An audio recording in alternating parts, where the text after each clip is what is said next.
Well, good morning. I'm Brent Adams here with your Rural Strong Morning Ag Report for this Monday, December 11th, the 345th day of 2023.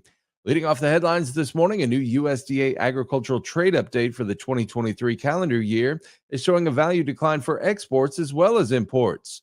More details from USDA Radio's Gary Crawford. Last year, we saw U.S. agricultural export and import values growing, with imports growing faster than exports. But so far, in the first 10 months of this calendar year, now we're seeing decreases in both. USDA economist Bart Kenner says so far, ag exports are running 11% below a year ago. Imports are down by 2%.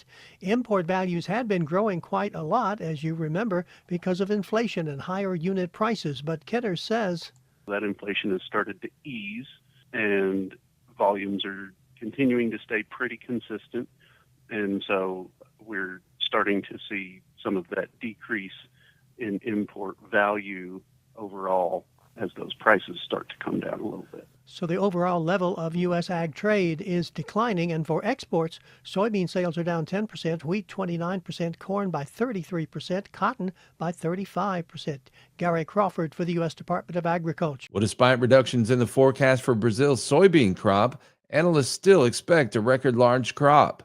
Here again is Gary Crawford. U.S. soybean producers don't wish bad times on any other farmer anywhere, but they may have been just a little relieved to hear Friday that USDA had cut its forecast for Brazil's upcoming soybean crop by 2 million tons. However, USDA's chief economist Seth Meyer says USDA also added 2 million tons to its estimate of this past season's Brazilian crop.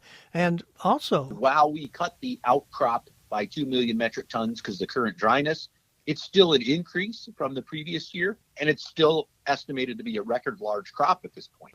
Also, it's very early in the growing season with planting still going on, and Seth Meyer cautions, if we see normal weather from this point forward, we're talking about big crops there in South America.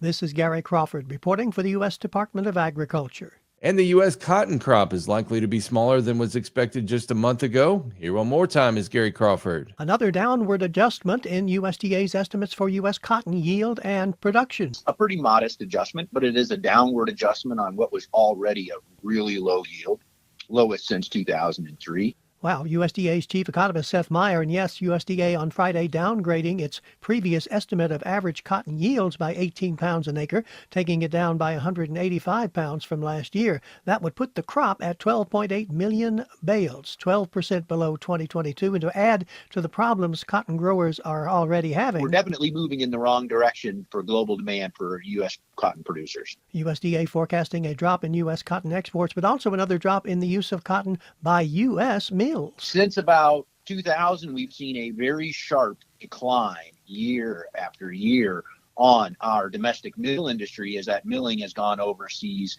And here we find ourselves now below 2 million bales. Lowest since the late 1880s. Gary Crawford for the U.S. Department of Agriculture. And some good news this morning for citrus lovers. The USDA is forecasting a bigger orange crop than last season. Here one final time is Gary Crawford. This season's national production of oranges could end up being just under 2.75 million tons, which would be 10% higher than last year. On the surface, that seems to be good news, and it is. However, the only thing that's saving this year when it comes to things like drop and fruit size is that last year was so bad. USDA's chief economist Seth Meyer says that certainly applies to the Florida crop. And the only reason that you would come up with a number that says in the case for Florida, for some of these orange crops, that it looks better than last year is because last year's drop was so horrendous because of the 2 hurricanes. This year's been fairly calm weather-wise. USDA's forecasting Florida orange production 923,000 tons, 30% higher than last season. Gary Crawford reporting for the U.S. Department of Agriculture. And finally this morning, ag lawmakers pressed for their farm bill priorities at a Members' Day House Ag hearing last week. Lower crop insurance premiums, pesticide labeling reforms, and support for cover cropping were among the lawmakers' farm bill asks. Chicago area Representative Sean Casten says his bipartisan cover bill would build on a successful pandemic cover crop program. By incentivizing the planting of cover crops on a voluntary basis, by providing farmers with $5 per acre of crop insurance discounts for every acre that they plant into cover crops. In 2018, Iowa implemented a very similar program was hugely successful, over-subsidized. My own state copied it in Illinois. It since has been copied in Indiana and Wisconsin. Kasten pointed to a study this year that found more cover cropping led to lower crop insurance losses, as much as $40 million in savings for every 1% boost in cover crops. That is by improving soil health and trapping carbon in the soil. Minnesota's Michelle Fischbach also called for direct support for crop insurance to get away from inefficient, deficit-ridden ad hoc disaster aid. Crop insurance has proven to be a bedrock risk management tool, and while I appreciate the fiscal constraints on this committee, I firmly believe an opportunity exists to build on the program's success by making higher coverage levels more affordable to producers across the country. Separately, Iowa Senator Chuck Grassley and Texas's Chip Roy called on House and Senate leaders to include in the Farm Bill SNAP and CCC spending reforms and controls on foreign ownership of U.S. farmland. They're urging Congress to bring more accountability to the USDA's Commodity Credit Corporation, which they say is a bureaucratic slush fund, and oversight would save $8 billion over 20 years. Well, you can keep up with the latest in the world of agriculture by subscribing to the Tractors and Troubadours podcast from Rural Strong Media. Each week, I bring you agriculture industry newsmakers, hot-button industry issues, educational features, and the best in traditional country music. The Tractors and Troubadours podcast can be found at ruralstrongmedia.com or wherever you get your podcasts. We also invite you to join us daily on Rural Strong Radio, our 24/7 streaming radio station, found at ruralstrongmedia.com or on the Live 365 streaming radio app for your mobile device.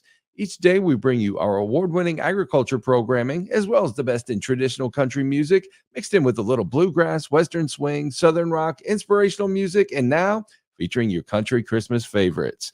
Again, the place to find Rural Strong Radio is ruralstrongmedia.com or the Live 365 streaming radio app. We're portable, so take us with you everywhere you go while you're working on the farm or ranch.